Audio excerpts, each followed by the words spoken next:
Good morning back all students. आज हम लोग जो है प्रेजेंट परफेक्ट कंटिन्यूअस के बारे में पढ़ेंगे। Present perfect continuous, present perfect continuous tense के बारे में पढ़ेंगे हम लोग। हालांकि जितना भी टेंस के बारे में हम लोग अभी जो पढ़ रहे हैं सब अफर्मेटिव सेंटेंस के बारे में हम एक्सप्लेनेशन कर रहा हूँ। वाला नेगेटिव इंट्रोगेटिव के बारे में एक्सप्लेनेशन मैं अभी नहीं कर रहा हूँ, लेकिन आगे चलकर हम इसके बारे में भी बताएंगे और इस पर भी वीडियो बनाएंगे। लेकिन अभी पहले अफर्मेटिव पर ही केवल पर चर्चा कर रहे हैं। बाद में फिर हम नेगेटिव इंट्रोगेटिव किस तरह से बनाया जाए तो उसके बारे में हम कुछ ऐसे ट्रिक्स बताएंगे जो कि आराम से समझने में कोई दिक्कत नहीं होगा। तो हम लोग आज चल रहे हैं present perfect continuous tense. Present perfect continuous tense के बारे में आज हम लोग सीखेंगे। तो इसकी पहचान क्या है, इसके बारे में सबसे हम लोग जानेंगे कि पहचान क्या है। पहचान ये है कि जिस हिंदी वाक्य क्रिया के अंत में, जिस हिंदी वाक्य क्रिया के अंत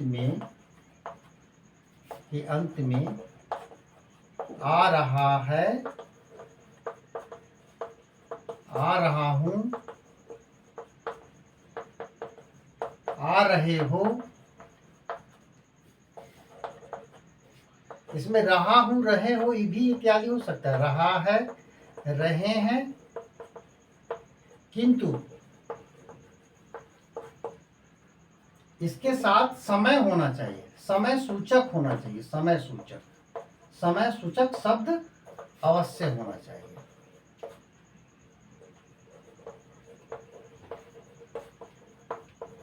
तो उसे प्रेजेंट परफेक्ट कंटिन्यूअस टेंस कहते हैं।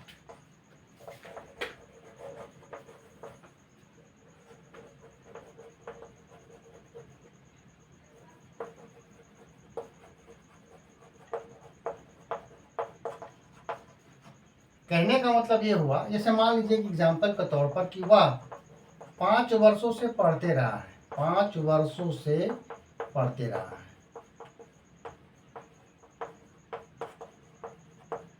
तो यहाँ पर रहा है, रही है, आ रहा है, लेकिन ये 5 वर्ष जो है ना, ये होना समय सूचक शब्द जरूर है, होना चाहिए, तभी ये आपका जो है आपका ये प्रेजेंट परफेक्ट टेंस होगा। तो कहने का मतलब इसमें 5 वर्ष क्या हो गया, एडवर्ब ऑफ टाइम हो गया, एडवर्ब ऑफ टाइम, यानी कि एडवर्ब ऑफ टाइम इसमें होना जरूरी है। टाइम होना बहुत आवश्यक है।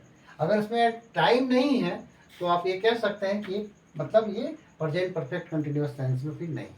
प्रेजेंट परफेक्ट कंटिन्यूअस हमेशा समय को दर्शाएगा, हमेशा समय को दिखाएगा। और इस बात को ध्यान रखने की आवश्यकता है कि जब भी उसमें रहा है, रही है अगर आएगा तो समय आएगा। 5 वर्ष से, बचपन से, 2 दिनों से, कई दिनों से, इस तरह का जो है आपका एडवर्ब ऑफ टाइम होगा ही होगा, तभी वो प्रेजेंट परफेक्ट कंटिन्यूअस टेंस हो सकता है। तो इसको हम लोग को ये समझना बहुत ज़रूरी है। सबसे पहले सेंटेंस को पहचानना होगा। अगर हिंदी में सेंटेंस हो तो हम कैसे पहचानेंगे, उसके बाद उसको इंग्लिश में कैसे ट्रांसलेट करेंगे, कैसे उसको बनाएंगे, इसके बारे में स्ट्रक्चर हमें जानना जरूरी है। स्ट्रक्चर के बारे में अभी हम लिख रहे हैं, बता रहे हैं, तब तक आप इसको लिखें, राइट डाउन करें। जिस हिंदी वाक्य क्रिया के अंत में आ रहा है, आ रहा हूं, आ रहे हो, रहा है, रही है, किंतु समय सूचक शब्द अवश्य हो तो उसे प्रेजेंट परफेक्ट कंटिन्यूअस टेंस कहते हैं। जैसे आप रहा है, लेकिन यहाँ 5 वर्षों से जो लगा, 5 वर्षों से, ये जो है समय सूचक है, that is adverb of time है। अब इसका स्ट्रक्चर हम आपको बता रहे हैं कि स्ट्रक्चर आप लिखिए। इसका स्ट्रक्चर जो है उसको लिखना बहुत जरूरी है।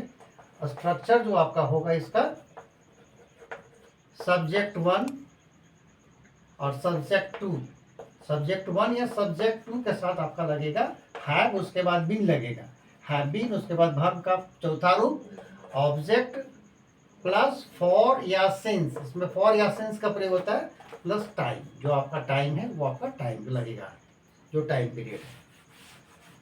पहला स्ट्रक्चर हुआ। सेकेंड जो स्ट्रक्चर है आपका सब्जेक्ट 3, सब्जेक्ट 3 प्लस हैज का प्रयोग होगा, हैज बीन, उसके बाद वर्ब का चौथा रूप ऑब्जेक्ट प्लस फॉर या सिंस प्लस टाइम।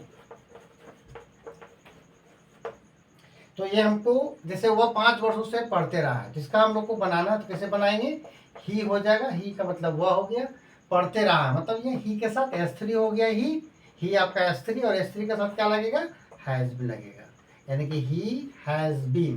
पढ़ना का होता है रीड, रीड में ING लगाएंगे तो हो जाएगा reading. He has been reading, 5 वर्षों से फॉर का प्रयोग होगा और 5 years, for 5 years, for 5 years. और इस तरीका से ये सेंटेंस जो है इंग्लिश में, जो भी हम हिंदी में जो लिखे थे उसको हमने इंग्लिश में कर दिया। तो कहने मतलब जैसे फॉर का प्रयोग और सिंस का प्रयोग के बारे में भी हमको जानना होगा, कहाँ फॉर का प्रयोग होगा और कहाँ मतलब जो है सिंस का प्रयोग होगा। और जैसे मान लीजिए कि they have been writing a letter, they have been writing a letter for 2 days, मतलब कि वे लोग 2 दिनों से पत्र लिखते आ रहे हैं या लिखते रहे हैं। तो इस तरह से जो है ये आपका जो हो गया S2 हो गया, और S2 के साथ क्या लगाएंगे, हैव और हैव बीन, और हमेशा इसमें वर्ब का चौथा रूप लगेगा, हमेशा वर्ब का चौथा रूप। जहाँ कंटिन्यूअस जैसा वर्ड का इस्तेमाल होता है ना, वहाँ वर्ब का फोर्थ फॉर्म ही लगेगा, वर्ब का चौथा रूप। और ये हो गया आपका वर्ब के बाद ऑब्जेक्ट हो गया, और ये बाकी जो होता है वो कम्प्लीमेंट होता है। इसके बारे में मैंने आपको पहले भी एक्सप्लेन मैंने किया था। तो अब हम लोग को ये जानना होगा कि फॉर का प्रयोग किस जगह पे करते हैं। इस चीज़ को कोई समझने में कोई दिक्कत है तो बताइए, कोई दिक्कत नहीं। तो बस यह सिंपल है कि सब्जेक्ट 1 और सब्जेक्ट 2 के साथ हैव बीन का प्रयोग करते हैं, वर्ब का चौथा फॉर्म होता है, ऑब्जेक्ट होता है, फॉर या सिंस जिसको हम प्रीपोजिशन कहते हैं, उसके बाद टाइम का प्रयोग किया जाता है। अब हम लोग इसको जो है राइट डाउन करेंगे, लिख लेंगे और इसको समझने की कोशिश करेंगे। फॉर या सिंस के बारे में एक्सप्लेनेशन आपको हम दे दें कि फॉर या सिंस का प्रयोग किस जगह पर किस तरह से प्रयोग करते हैं। फॉर का जो प्रयोग होता है, जैसे कि आपका हो गया period of time, period of time का मतलब होता है आपका समय की अवधि, मैंने समय की अवधि के साथ हमेशा जो है किस वर्ड का प्रयोग होता है, फॉर का प्रयोग होता है।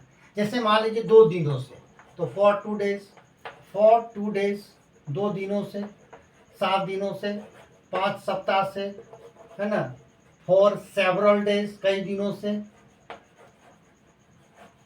Several months, for 5 months, it is. तो आप ये कह सकते हैं इसको समय की अवधि, एक अवधि होना चाहिए, 2 दिन, मैंने एक अवधि है 2 दिन का अवधि, कई दिनों का अवधि, 5 महीना का अवधि, तो एक प्रकार का ये अवधि यानी कि पीरियड ऑफ टाइम है। और पीरियड ऑफ टाइम के साथ हमेशा फॉर का प्रयोग होता है, हमेशा इसके लिए फॉर का प्रयोग होता है। अब रहा बात आपका पॉइंट ऑफ टाइम जो होता है ना, वो आपका निश्चित समय इसको बोला जाता है, निश्चित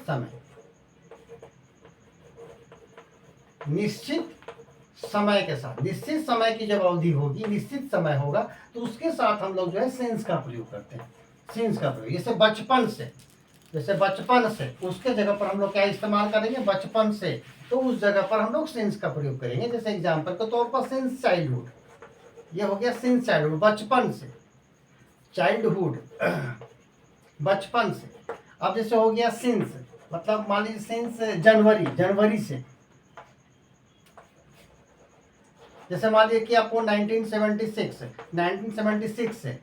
सिंस 2005 से, तो इस तरह का जो हम लोग इस्तेमाल करते हैं पॉइंट ऑफ टाइम के साथ, वहाँ पर जो है हम लोग सेंस का प्रयोग करते हैं। मतलब सेंस का प्रयोग उस जगह पर करते हैं जहाँ पर क्या होना चाहिए, पॉइंट ऑफ टाइम होना चाहिए। पॉइंट ऑफ टाइम के साथ हम लोग सेंस का प्रयोग करते हैं, पॉइंट ऑफ टाइम के साथ सेंस का प्रयोग करते हैं, और पीरियड ऑफ टाइम के साथ फॉर का प्रयोग करते हैं। बहुत ही ये सिंपल है, अगर इसको हम लोग ध्यानपूर्वक से अगर समझ लेते हैं तो हमें प्रेजेंट परफेक्ट कंटिन्यूअस में जो है समय का प्रयोग के लिए हम लोग जो प्रीपोजिशन का प्रयोग कर रहे हैं फॉर या सिंस, इसमें किसी भी प्रकार की दिक्कत नहीं होता है। केवल हमें समझने की आवश्यकता है पीरियड ऑफ टाइम और point of time. Please take care all students, that point, that is the preposition for and since। अगर इसको हम लोग समझ लें तो हम लोग ट्रांसलेट करने में कोई दिक्कत नहीं होगा। तो इस तरीक़ा से 4-5 जो है आप सेंटेंस जो है आप वर्ब का जो अंत में रहा है, रही हो और उसमें समय होना चाहिए, उस तरह का सेंटेंस आप ले करके आप बना सकते हैं। हम लोग 5 वर्षों से पढ़ते रहे हैं, हम लोग इस विद्यालय में 10 वर्षों से पढ़ाते रहे हैं। तो इस तरीक़ा का सेंटेंस आप खुद भी आप लिख करके आप उसको इंग्लिश में ट्रांसलेट कर सकते हैं, अनुवाद कर सकते हैं। बहुत ही सिंपल है, आप इसको लिख लें और इसका जो स्ट्रक्चर जो मैंने अभी बताया उस स्ट्रक्चर को आप याद कर लें, रिवीजन करें और सेंटेंस बनाएं, प्रैक्टिस करें, कोई दिक्कत नहीं होगा। क्योंकि प्रैक्टिस अगर आप करते हैं, बार बार उसको उस पर आप रिवीजन लेते हैं और स्ट्रक्चर से मिलान करते हैं तो बिल्कुल ये क्लियर हो जाएगा और कंप्लीट हो जाएगा। तो हम लोग जो है आज का इतना ही रखेंगे, आज का इतना ही रहेगा वीडियो। फिर अगले वीडियो में फिर अगले टेंस के बारे में परिचर्चा करेंगे।